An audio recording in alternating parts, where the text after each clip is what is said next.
नमस्कार सबैजनालाई नेपाल अनलाइन स्कुलको युट्युब च्यानलमा यहाँहरूलाई स्वागत छ। आज हामी विशेष गरेर क्लास 10 को EPH अथवा HPE पनि भनेर भन्ने गर्छौं, हेल्थ पपुलेसन र इन्भाइरोन्मेन्ट को चाहिँ युनिट 1 मा रहेको स्वास्थ्य जनसंख्या र वातावरण शिक्षाको चाहिँ जुन अन्तरसम्बन्ध छ हो त्यसको चाहिँ एक्सरसाइजहरु गर्दै छौं र त्यसमा पनि एक्सरसाइजहरु गर्ने क्रममा हामी लङ क्वेशन वाला एक्सरसाइजहरु गर्दै छौं। हामीले यो भन्दा अघिको भिडियोमा चाहिँ यही युनिटको सर्ट क्वेशन र भेरी सर्ट क्वेशन को एक्सरसाइजहरु गरिसकेका छौं र आज चाहिँ हामी यो युनिट 1 मा रहेको स्वास्थ्य जनसंख्या र वातावरण शिक्षाको अवधारणा अथवा यसको अन्तरसम्बन्धको बारेमा चाहिँ हामीले चर्चा गर्दै छौं। यसको लङ क्वेशनहरु है त। सो अब यो तपाईहरुकै बुकमा भएको अभ्यासको लामो उत्तर मैले यहाँ तपाईहरुलाई गराउँदै छु र कसरी एन्सर लेख्ने भन्ने कुरा चाहिँ तपाईहरुले यसमा सिक्न सक्नुहुन्छ। सो अब यसलाई सुरु गरौँ है त। सो यो EPH जुन सब्जेक्ट छ र क्लास 10 मा पढ्ने भाइ बहिनीहरु जसले एससी को प्रिपरेसन गर्दै हुनुहुन्छ उहाँहरुको लागि यो भिडियो एकदमै हेल्पफुल हुन सक्छ, किनभने यस्तै खालको चाहिँ प्याटर्नमा हामीलाई परीक्षामा चाहिँ क्वेशन एन्सर सोध्ने हो र त्यो भएको हुनाले तपाईहरुले चाहिँ कसरी क्वेशनको एन्सर लेख्ने भन्ने कुरा चाहिँ यो भिडियो मार्फत तपाईहरुले सिक्न सक्नुहुन्छ है त। सो अब सुरु गरौँ है, यसलाई सुरु गरौँ। सो हेर्नुस्, हाम्रो अभ्यासमा दिएको लामो उत्तरबाट म सुरु गर्दै छु। सो फर्स्टमा हामीलाई के सोधेको छ भन्दाखेरि स्वास्थ्य जनसंख्या र वातावरणका विविध पक्षहरुसँग विज्ञान तथा प्रविधि कसरी अन्तरसम्बन्धित हुन्छ चर्चा गर्नुहोस् भनेर हामीलाई प्रश्नले सोध्दै छ। हेर्नुस् त, स्वास्थ्य जनसंख्या र वातावरणका विविध पक्षहरुसँग विज्ञान तथा प्रविधि कसरी अन्तरसम्बन्धित हुन्छ यसको हामीले चर्चा गर्नुपर्ने छ। सो अब हामीलाई के थाहा हुनु पर्यो भन्दाखेरि स्वास्थ्य जनसंख्या र वातावरणका विविध पक्षहरु छन्। ती विविध पक्षहरुमा भौतिक पक्ष, जैविक पक्ष, सामाजिक तथा सांस्कृतिक पक्ष, आर्थिक पक्ष, राजनीतिक पक्ष, मनोवैज्ञानिक पक्ष र विज्ञान तथा प्रविधिको पक्ष। सो त्यसकै सम्बन्धमा अब वैज्ञानिक पक्षको बारेमा, विज्ञान तथा प्रविधिको पक्षमा हामीले चर्चा गर्दाखेरि यसलाई कसरी चाहिँ व्याख्या गर्न सक्छौं त, कसरी यो स्वास्थ्य जनसंख्या र वातावरणसँग अन्तरसम्बन्धित छ भन्ने कुरा हामीले चाहिँ लेख्नुपर्ने छ। र हामीलाई थाहा छ हामी समाजमा बस्छौं, समाजमा विभिन्न आवश्यकता हुन्छ, मान्छेको आवश्यकता, त्यसैगरी उसको त्यही आवश्यकताले गर्दाखेरि मान्छेले विभिन्न चाहिँ नयाँ कुराहरुको सिर्जना, नयाँ कुराहरुको आविष्कार गरेको चाहिँ हामीले पाएका छौं र विगतको चाहिँ इतिहासलाई हेर्ने हो भने पनि अहिलेसम्म भएका जुन प्रविधि त्यसैगरी विज्ञानको खोज अनुसन्धान भएको छ त्यो मान्छेकै सेवा सुविधा चाहिँ बढाउनको लागि, मान्छेलाई सहज बनाउनको लागि भएका छन्। जतिपय आविष्कार संसारमा भएका छन् हो त्यो सबै कुराहरु नयाँ खोज अनुसन्धानबाट चाहिँ भएका छन्। यो कुरा चाहिँ विज्ञान तथा प्रविधिको पक्ष अन्तर्गत पर्न आउँछ। त्यसैगरी हाम्रो शिक्षा, स्वास्थ्य, यातायात लगायतका अन्य विविध चाहिँ समाजका विभिन्न पक्षहरुमा कुराहरुमा यही विज्ञान तथा प्रविधिको एकदमै ठूलो चाहिँ भूमिका रहेको छ। त्यसैगरी अब हामीले केलाई रिलेट गराउनुपर्ने छ भन्दाखेरि स्वास्थ्य जनसंख्या र वातावरण, अर्थात हामीलाई स्वस्थ हुनको लागि अर्थात हाम्रो स्वास्थ्य मापनका लागि विभिन्न उपकरण यन्त्रहरु चाहिँ के कारणले गर्दा सम्भव भएको छन् भन्दाखेरि यही विज्ञान तथा प्रविधिको कारणले सम्भव भएको छ। त्यसैगरी जनसंख्या व्यवस्थापन, जनसंख्यालाई चाहिँ कति मात्रामा चाहिँ राख्ने अर्थात कसरी चाहिँ जनसंख्याको व्यवस्थापन गर्ने भन्ने चाहिँ विभिन्न प्रविधि, त्यो कुराहरु पनि विभिन्न विज्ञान पनि यही विज्ञान तथा प्रविधिसँग सम्बन्धित रहेको छ। भने वातावरणलाई कसरी स्वस्थ राख्ने, वातावरण चाहिँ सफाईको लागि, वातावरण स्वस्थ राख्नको लागि विभिन्न उपकरणहरु चाहिँ आविष्कार भएका छन्। प्रदूषणको मात्रा कति भएको छ, कति यसमा स्वच्छता छ भन्नका लागि विभिन्न चाहिँ यन्त्रहरुको चाहिँ निर्माण भएको छ, विभिन्न यन्त्रहरुको विकास भएको छ हो। त्योबाट चाहिँ हामीले वातावरणलाई कसरी जोगाउन सक्छौं, वातावरणमा कस्ता खालका चाहिँ कुराहरु छन् त्यसको मापन गर्न सक्छौं हो। यी विविध कुराहरु चाहिँ यही विज्ञान तथा प्रविधिबाट मात्रै सम्भव भएको हो।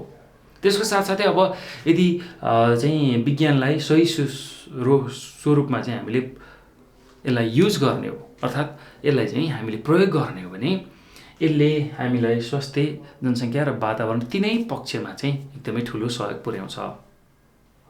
त्यस्तै यही चीजलाई विज्ञान तथा प्रविधिलाई नै नकारात्मक कुरामा चाहिँ प्रयोग गर्ने हो भने र यसले चाहिँ वातावरण त्यसैगरी जनसङ्ख्या र मानव स्वास्थ्य यो तीनैवटामा तीनैवटा चिजमा यसले असर पुर्याउँछ। जस्तै कि अब विज्ञान तथा प्रविधिमा नकारात्मक पक्षबाट यसलाई हेर्ने हो भने विभिन्न बम बारुद गोला लगायतका चाहिँ अन्य रासायनिक कुराहरू चाहिँ निर्माण भइरहेको छ विज्ञानको खोज अगाडि बढ्ने क्रममा हो। ती कुराहरूले चाहिँ स्वास्थ्य जनसङ्ख्या र वातावरण तीनै चिजलाई तहस नहस बनाउन सक्छन्।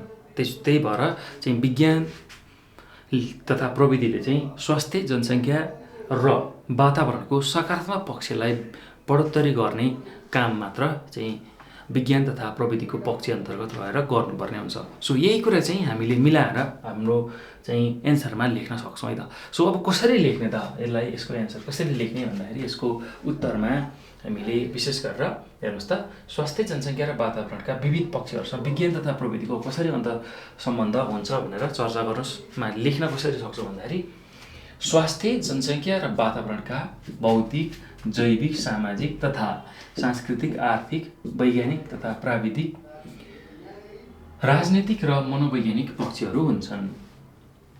मानिसले आफ्नो प्रयोगका लागि तथा रुचि र अनुसन्धानको प्रतिफलका रूपमा विभिन्न आविष्कारहरू गर्छ। यसबाट विज्ञान र प्रविधिको क्षेत्रमा विभिन्न खाले विकास भइरहन्छन्। विज्ञान र प्रविधिको विकासले स्वास्थ्य शिक्षा सञ्चार लगायत आर्थिक र सामाजिक क्षेत्रमा सुविधायुक्त र आधुनिक वस्तु तथा सेवाको उत्पादन हुन्छ। सूचना प्रविधिको क्षेत्रमा इमेल इन्टरनेट र विभिन्न सामाजिक सञ्जालका माध्यमले विश्वलाई चिन्ने बुझ्ने मौका मिल्छ। यसले मानव स्वास्थ्यमा सुधार गर्न रोजगारी वृद्धि गरी आर्थिक अवस्था सुदृढ तुल्याउन र वातावरणको सुरक्षा गर्न मद्दत मिल्छ भनेर हामीले पहिलो प्याराग्राफमा लेख्न सक्छौँ। त्यसैगरी विज्ञान र प्रविधिको सकारात्मक प्रभाव मात्रै हुँदैन, विज्ञानका आविष्कारका रूपमा विकास भएका बम क्षेप्यास्त्र रकेट विस्फोटक पदार्थ आदिले वातावरणमा नकारात्मक प्रभाव पारेका छन् र वातावरण असन्तुलन पनि भएको छ। यसले मानव स्वास्थ्यमा प्रतिकूल असर पर्नुका साथै जन्म र मृत्यु दुवैलाई पनि असर पारेको छ भनेर हामीले चाहिँ दोस्रो अनुच्छेदमा यसरी लेख्न सक्छौँ यसको उत्तरमा। त्यसैगरी अर्को के लेख्न सक्छौँ भन्दाखेरि विज्ञानको सही प्रयोग गरेमा यसले मानव हितमा कार्य गर्छ। वैज्ञानिकहरूका विभिन्न आविष्कारले मानव जीवनलाई सरल र गुणस्तरीय बनाउन सहयोग गरेका छन्। यसको गलत प्रयोगले पनि विनाश निम्त्याउँछ। विज्ञान तथा प्रविधिका ज्ञान सिप र उपलब्धिलाई विवेकपूर्ण किसिमले प्रयोग गरेमा स्वास्थ्य जनसङ्ख्या र वातावरणमा सकारात्मक प्रभाव पर्छ। मानव जीवनमा अनिवार्य रूपमा प्रयोग हुने विज्ञान तथा प्रविधिको सकारात्मक र विवेकपूर्ण प्रयोगबाट रोग न्यूनीकरण तथा मानव स्वास्थ्य सुधारका साथसाथै स्वस्थ शिशुको जन्म तथा मातृमृत्यु दर घटी स्वास्थ्य सुधार हुने र वातावरणको विवेकपूर्ण प्रयोग भई दिगो विकासलाई सघाउने भएकाले स्वास्थ्य जनसङ्ख्या र वातावरणका विविध पक्षहरूसँग विज्ञान तथा प्रविधि अन्तर्सम्बन्धित छ भनेर हामीले यसको उत्तर लेख्न सक्छौँ। सो यसरी चाहिँ यसलाई हामीले परीक्षामा लेख्न सक्छौँ है त। सो अब यो पछि नेक्स्ट लङ क्वेसन हेरौँ हामी।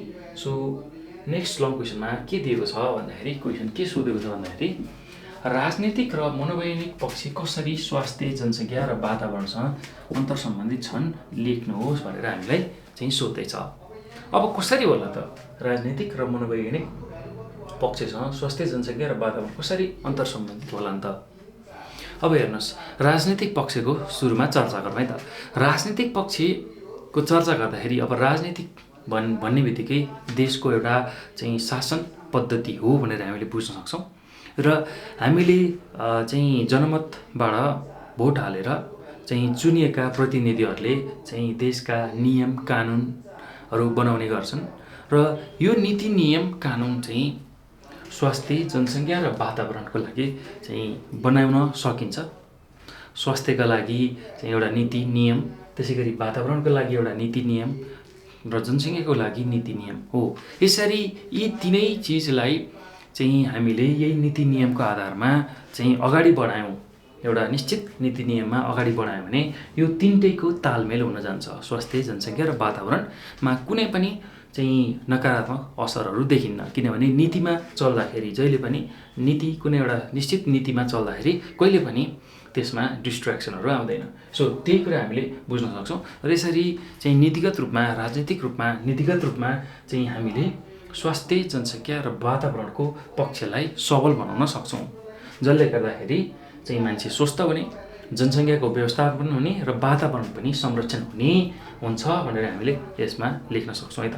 त्यस्तै अब मनोवैज्ञानिक पक्ष अन्तर्गत चाहिँ के कुरा आउँछौँ त र यसले कसरी स्वास्थ्य जनसङ्ख्या र वातावरणलाई अन्तर सम्बन्धित पारेको छ भनेर चाहिँ बुझ्दाखेरि लेख्दाखेरि हामीले के लेख्न सक्छौँ भन्दाखेरि अब मनोवैज्ञानिक पक्ष भन्ने बित्तिकै मान्छेको भावना, संवेग र सकारात्मक भाव, नकारात्मक भाव यी कुराहरू चाहिँ आउँछन्। र यदि मान्छेमा नकारात्मक भाव छ भने उसले आफ्नो स्वास्थ्यलाई बिगार्न सक्छ। आफ्नो स्वास्थ्य बिगार्नुका साथसाथै उसले चाहिँ पर्यावरण, वातावरणलाई पनि चाहिँ असर पुर्याउँछ।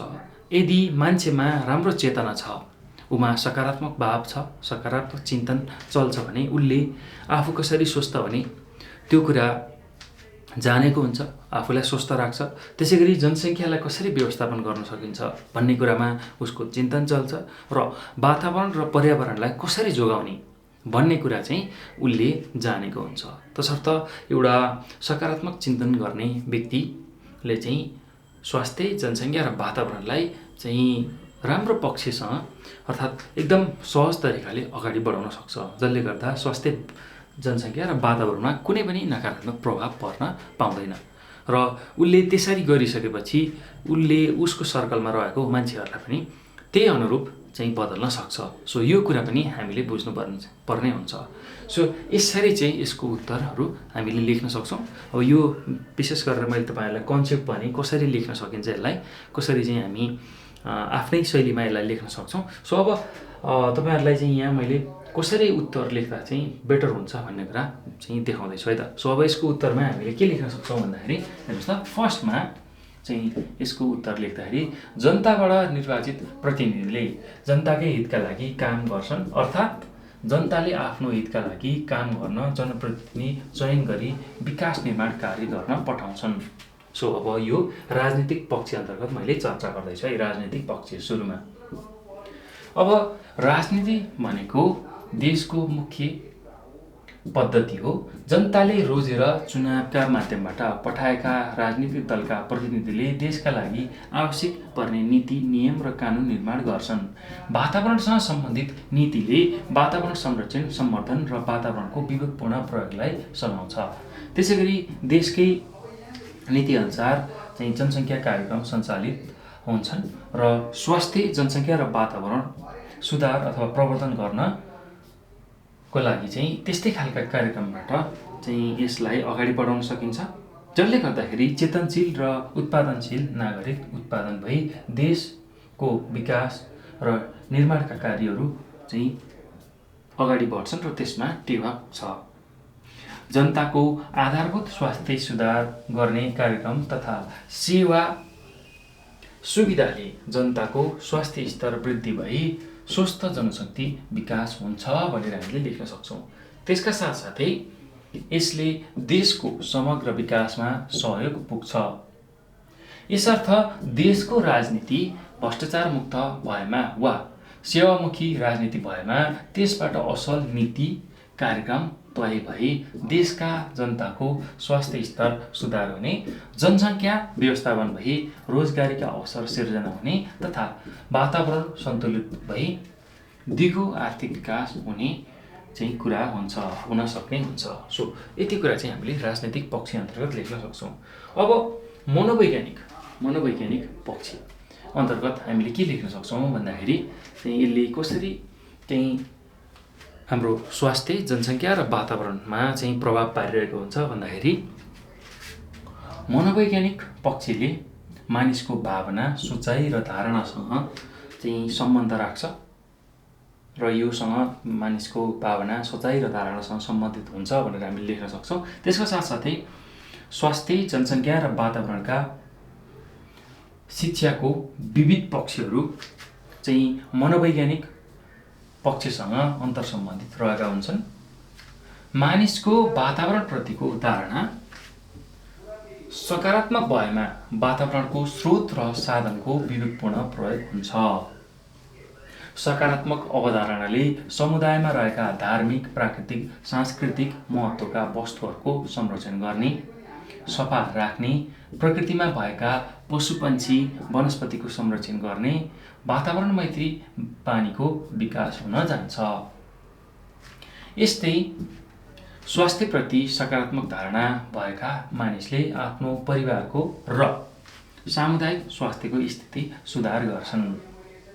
जनसङ्ख्या व्यवस्थापनको सकारात्मक धारणाले स्रोत र साधनले धान्न सक्ने मात्र जनसङ्ख्या वृद्धि गरी जीवनस्तरलाई चाहिँ गुणस्तरीय र सुखी बनाउन चाहिँ मद्दत मिल्छ। यसर्थ राजनीतिले देशका लागि आवश्यक र प्रभावकारी नीति नियम कार्यान्वयन तय गरी स्वास्थ्य, जनसङ्ख्या र वातावरण सन्तुलित राख्छ। मनोवैज्ञानिक धारणा सकारात्मक भएमा व्यक्ति आफैले स्वास्थ्य प्रवर्धन गर्न, जनसङ्ख्या व्यवस्थापन गर्न र वातावरण सन्तुलन राखी स्रोतको विवेकपूर्ण प्रयोग गर्न आफैलाई सक्रिय बनाउने भएकाले यो पनि स्वास्थ्य, जनसङ्ख्या र वातावरणसँग अन्तर्सम्बन्धित हुन्छ भनेर हामीले चाहिँ यसको उत्तरमा लेख्न सक्छौँ है त। सो यसरी चाहिँ हामीले यसको उत्तरहरू लेख्न सक्छौँ। सो अब यो सँगसँगै हामीले युनिट 1 मा रहेको स्वास्थ्य, जनसङ्ख्या र वातावरण बीचको जुन अन्तर्सम्बन्ध छ अथवा यसको अवधारणा छ हो यसको सम्पूर्ण चाहिँ क्रियाकलापहरू चाहिँ हेरिसक्यौँ है त, सम्पूर्ण अभ्यासहरू हेरिसक्यौँ। सो अब यसको अभ्यासमा हामीले जान्नुपर्ने कुरा यति नै हो र यसको साथसाथै चाहिँ युनिट 1 बाट चाहिँ आउने तपाईँहरूलाई चाहिँ जुन अभ्यास छ बुकमा दिएको अभ्यास त्यो सकिन्छ र हामी यस्तै खालका चाहिँ कन्टेन्टहरू तपाईँहरूमा लिएर आइरहन्छौँ। सो अब युनिट 1 पछि अब हामी युनिट 2 पनि लिएर आउँछौँ। सो त्यो भिडियो पनि तपाईँहरूले चाहिँ नछुटाइकन हेर्दै जानु होला र यसै गरी चाहिँ अब यो भिडियो हेर्दा मलाई लाग्छ तपाईँहरूले सबै कुराहरू लगभग बुझिसक्नुभयो युनिट 1 मा बुझ्नुपर्ने कुराहरू र यसका साथसाथै चाहिँ यदि केही तपाईँहरूलाई कन्फ्युजन भयो हैन, कुनै कुराहरू बुझ्न अप्ठ्यारो भयो भने तपाईँहरूले चाहिँ हामीलाई चाहिँ कन्ट्याक्ट गर्न सक्नुहुन्छ, जसको लागि चाहिँ हामीले यहाँ नम्बर राखिदिएका छौँ। सो त्यो नम्बरमा हामीलाई मेसेज गर्न सक्नुहुन्छ। त्यसको लागि 9849595895 हो। यो नम्बरमा हामीलाई चाहिँ तपाईँहरूले व्हाट्सएप, भाइबर र टेलिग्राममा मेसेज गर्न सक्नुहुन्छ र यो विषय मात्र नभई अन्य विषयहरू पनि तपाईँहरूलाई चाहिँ अप्ठ्यारो लागिरहेको छ या सिदिने भाइ बहिनीहरूलाई चाहिँ गाह्रो भइरहेको छ पढ्न भने हामीलाई मेसेज गर्न सक्नुहुन्छ। सो हामी तपाईँहरूलाई हेल्प गर्छौँ। त्यो भएर चाहिँ यो नम्बरमा व्हाट्सएप, भाइबर अथवा टेलिग्राममा तपाईँहरूले मेसेज अथवा कल गर्न सक्नुहुन्छ त। सो यति भन्दै चाहिँ म यो सेसनबाट यो भिडियोबाट बिदा हुन्छु। हामी फेरि अर्को भिडियोमा भेट्नेछौँ। तबसम्मको लागि चाहिँ मलाई बिदा दिनु होला र जाँदा जाँदै एउटा सूचना तपाईँहरूलाई के दिन्छु भने तपाईँहरूले चाहिँ एससीको इक्जाम दिएपछि जुन ब्रिज कोर्स गर्नुपर्ने हुन्छ 11-12 पढ्नको लागि जुन इन्ट्रान्स दिनुपर्ने हुन्छ हो त्यसको प्रिपरेसन पनि नेपाल अनलाइन स्कुलद्वारा हुँदैछ। सो त्यो इन्ट्रान्सको प्रिपरेसनमा पनि तपाईँहरू जोइन भएर चाहिँ क्लासहरू लिन सक्नुहुन्छ है त। सो यति भन्दै चाहिँ म यो भिडियोबाट बिदा हुन्छु। हामी अर्को भिडियोमा भेट्छौँ र युनिट 2 को चाहिँ short question, very short question र लङ क्वेसनहरू हेर्छौँ र साथसाथै चाहिँ इक्जाममा आएका विगतमा एससीमा सोधेका क्वेसनहरू पनि हामीले चाहिँ निरन्तर रूपमा यसै गरी चाहिँ हेर्दै जान्छौँ है त। सो त्यो भिडियो पनि तपाईँहरूले नछुटाइकन हेर्नुहोला। धन्यवाद।